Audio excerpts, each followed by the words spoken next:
Nagsagawa ng isang simulation transit cruise operation ang Manila South Harbor noong nakaraang linggo na naging bahagi ng kanilang paghahanda para sa kauna-unahang pagbisita ng international cruise ship na MV Vasco da Gama nito lamang Sabado, ika-6 ng Enero ngayong taon.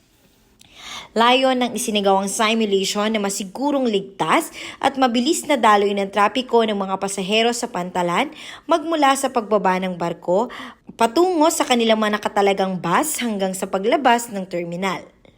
Ang nasabing cruise vessel ay may lulan na 615 pasahero kasama ang 497 crew members na kung saan mahigit 100 dito ay mga Pinoy na naninilbihan sa barko.